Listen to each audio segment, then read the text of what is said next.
Hello and welcome to OPA GCSE Sociology, and today we're going to be looking at what are the changing patterns of divorce. So very similar to the last recording, it's going to be looking at sort of changes to the family structure, as it were. So we looked at last lesson why marriage is declining, and some of those reasons will overlap in today's video. So the first thing I want you to do is I want you to answer those 5 questions on the do now, just as a start, a bit of recap of what we learn about theory. And then once you've done that, just look at the graph there and sort of try and work out what the trend is. So pause the video, write down your answers, and then we'll go over them after.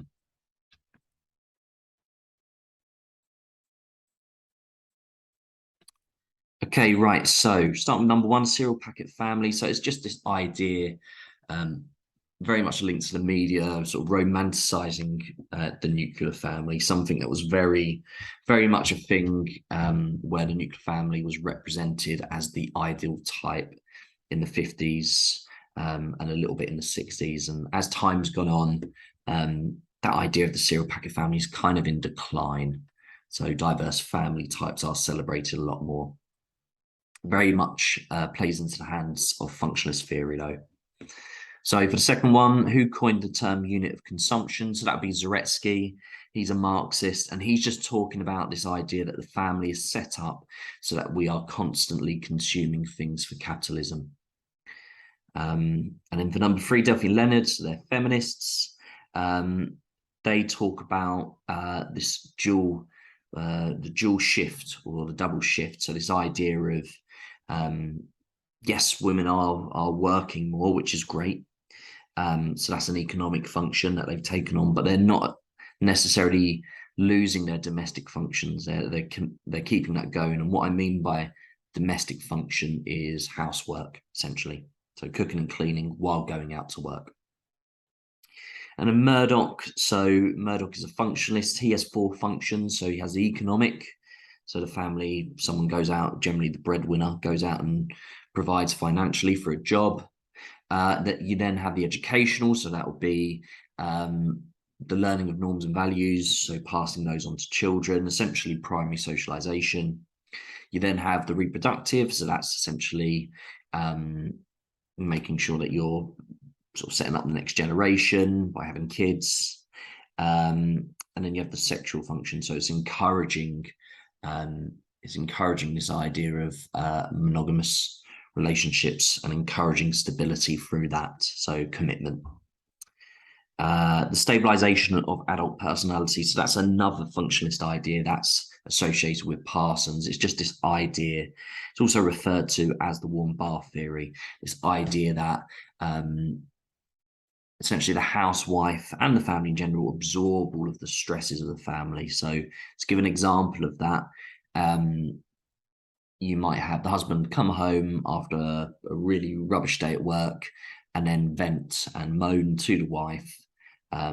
They feel better for it, and then they're ready to go into work the next day and function for society and whatnot and be stable themselves. And then the stretch and challenge. Feminists like diverse family types because essentially it's about choice. It's challenging patriarchy, as it were, male dominance. Okay, so hopefully you've looked at the trend as well for the number of divorces. I'm just going to put that on the next slide. So what does this stat tell us about divorce rates in the UK over the last 75 years? So not just over the last 20, over the last 75. Okay, so I'm just going to give you 30 seconds here. Pause the video if you need to, write down what it's telling us. Yeah.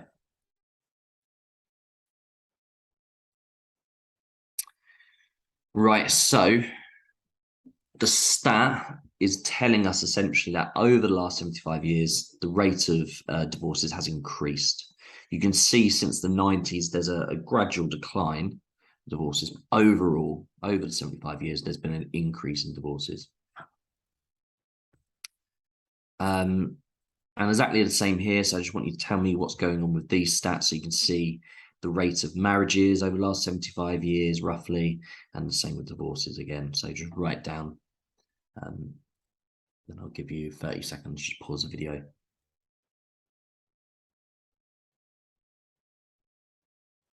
Right, so you can see that, as we discussed last lesson, marriage has declined, although you can see in the 2000s it's slightly going up again.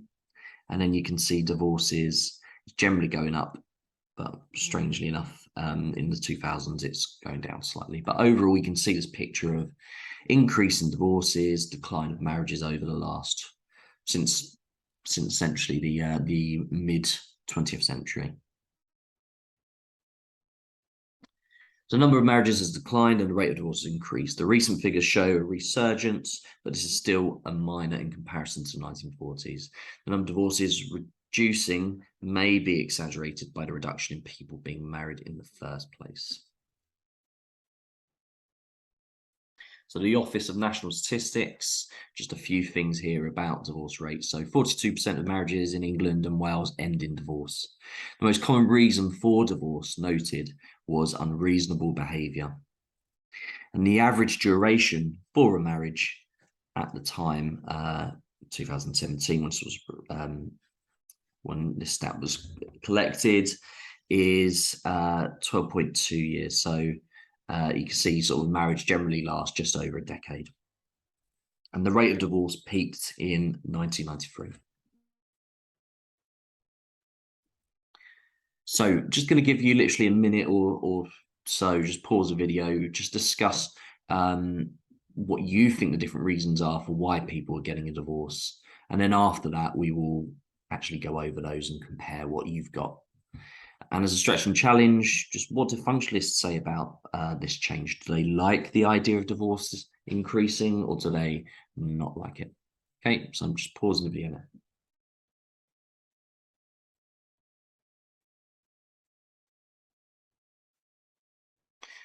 Right, so let's go over some of those reasons and see if they match up to yours. So we've got changes in laws that we're going to be looking at first, changes in attitudes and values, the impact of secularization. I'm going to come on to what secularization is in a moment, the changing status of women, and the influence of the media. And a lot of these interlink. So the first thing we're going to do, we're going to look at the change in laws. And essentially, I'm just going to go to a table that highlights these changing laws. I want you to get down a few of them. I'm really going to talk through why they've been impactful. So is it on the screen? Yeah, I've got it on the screen here. That's brilliant. So here are a set of essentially laws that have changed, that have made divorce in some way more accessible or easier to obtain financially, generally just more options. So just going over what it was like in 1857, the first divorce law. So firstly, divorces were only available through acts of parliament. So the likelihood of your average person getting a divorce was extremely unlikely. And that continues into the Matrimonial Causes Act. So divorces were possible to obtain if adultery could be established and the grounds were widened to include cruelty and desertion. But for women, adultery of a husband was not considered a sufficient ground in itself for divorce. There needed to be evidence of additional grounds. So there's two things going on here that make it difficult. So firstly, it's completely sexist. It's only allowing men really to get divorces, not women. And generally speaking, at the time, especially at the time, sort of in a patriarchal society, women were the ones who were treated poorly in most cases compared to men, and they were more likely to be the ones actually wanting divorce. That's the first issue in that law. The second point is evidence. So it's very hard to obviously prove adultery, cruelty and desertion. So that sort of adds to the issue. You may have access in terms of you're able to get a divorce, but the grounds of evidence, well, the grounds for it are completely dependent on evidence, which is really difficult to obtain. And then Legal Aid and Advice Act, so 1949. So this is sort of, you start to see a little bit of a shift here.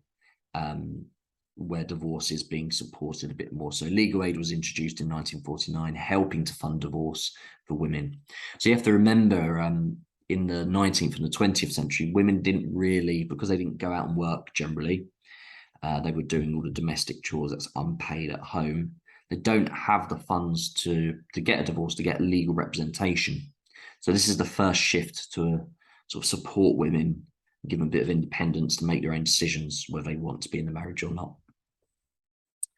And then this is really where it starts to kick in. So Divorce Reform Act 1969, the main grounds of divorce became irretrievable breakdown of the marriage rather than one partner being blamed for the breakdown in relationship. So this is a really big change, because essentially it's not just a back and forth of blame, where a divorce will only be granted if one person can be solely blamed. Now it's just this idea that it's not working, so it's the marriage is broken down. There's no blame attached solely to one person. So it makes it a bit more, it makes it a bit more amicable, as it were. So a bit more easier, because it's not just one person being blamed. And then divorce law 1984. So reduced the time before a divorce petition could take place from 3 years to 1. So again, it's just fastening up this process of getting evidence and actually getting that divorce. And then Family Law Act 1996, and I think really the last two are the real big ones. No longer necessary to prove irretrievable breakdown. Partners simply had to state it had broken down. So you don't have to prove anymore how your relationship has broken down. You just say, look, it's not working. However, this is no fault provision was later deemed unworkable and repealed. A period of reflection was introduced before divorce could be finalized, and greater use of it should be mediation, not meditation, encouraged. So what it's just saying there is that yes, you need to provide less evidence of irretrievable breakdown, but there is before that added sort of a mediation, a reflection process, just to essentially, are you sure? That's what it's doing.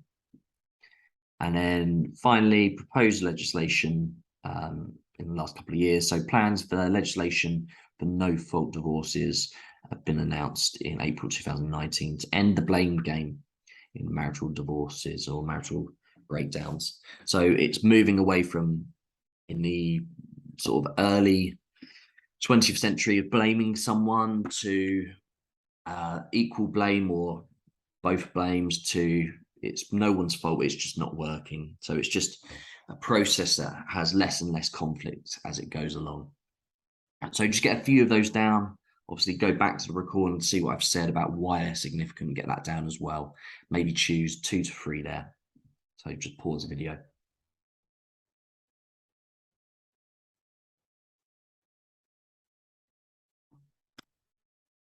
Right, so we're going to go through all of the other reasons now, and you do need to get a summary of each one of these points. So generally the bits in red are the summary. So there's been a change in the value of marriage. So functionalists like Fletcher have argued that divorce has become more common due to the increased value of marriage. So what that means is people essentially wanting the ideal marriage. It's the dream marriage. They're not gonna stay in a marriage that makes them unhappy. Essentially, they have high expectations of it. So if it doesn't meet the expectations, then they get out and divorce. So people want emotional and sexual compatibility as well as equality. And if they don't achieve those things, then divorce could be common. People are willing to go through many partners in order to find that perfect one to achieve those goals. So essentially just seeing it as having, because you got high expectations for marriage, you also have high expectations for yourself. You want it to be as perfect as it can.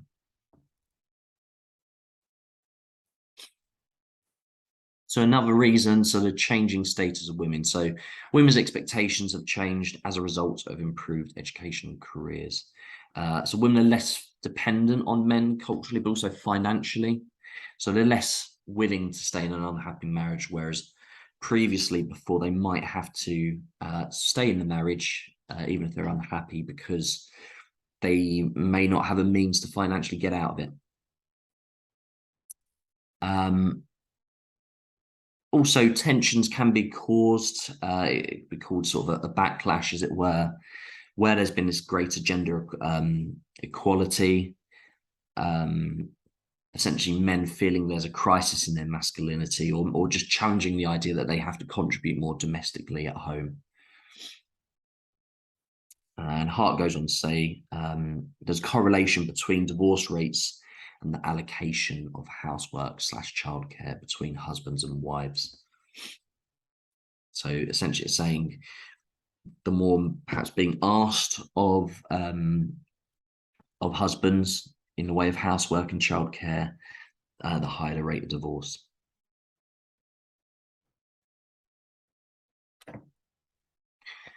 Right, so another reason, the change in social attitudes. So there's less stigma attached to divorce. Instead, it's seen as a reflection of a changing society. So Dennis says the nuclear family serves less specific functions in today's society, placing more pressure on couples to stay in relationships because of love, not just function. So it's this idea, you're not just staying in the family now to be sort of cogs in a machine, as it were, because it works for society and it suits, but it's about your emotional need if you're actually in love in that relationship. And this idea that marriage can be seen like a product, a consumer product. So it's this idea, if it works, fantastic. But if not, just get another one. So this idea that choice is celebrated, and that's very much something that Beck and Giddens, the postmodernists, talk about, this supermarket of style, they call it. So choice, you can go and get whatever you want.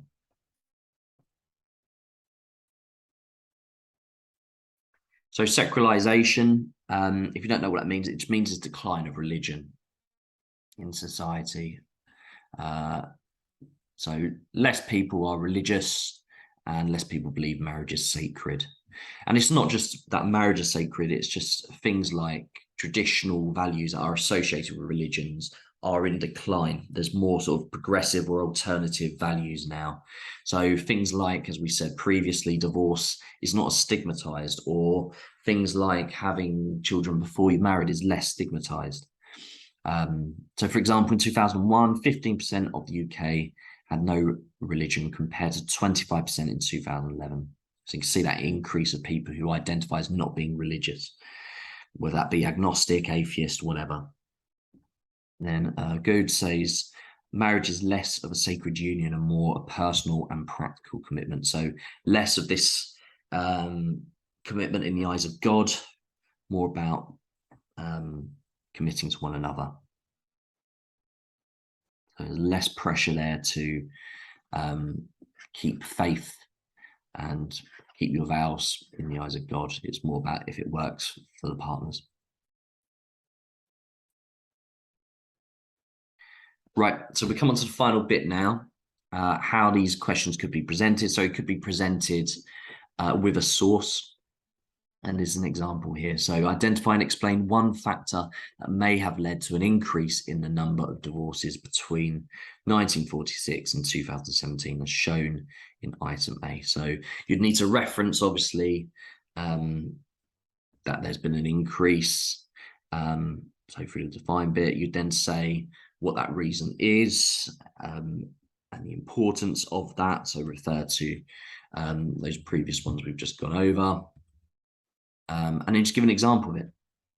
Okay, so I would like you to do exactly that. So I'm going to give you 5 minutes to do that, and feel free to bring that along for me to mark for the next lesson. As an added bonus, if you want to do this one, which is your choice, just how it could be presented as a 12 marker. So discuss how far sociologists agree the changing gender roles in society are responsible for the increase in divorce since 1960s. So you'd say something like, oh yeah, I agree with that statement and talk about this changing role of women, so the feminization of the workplace, of society. But then you might highlight something like, as an alternative, well, actually, no, it's secularization, or no, it's down to changing laws. Okay, and then obviously your conclusion. So one agreeing with that statement and then one against. Okay, and if you're going to do this, you need 15 minutes for that. Okay, and that brings us to the end of the recording.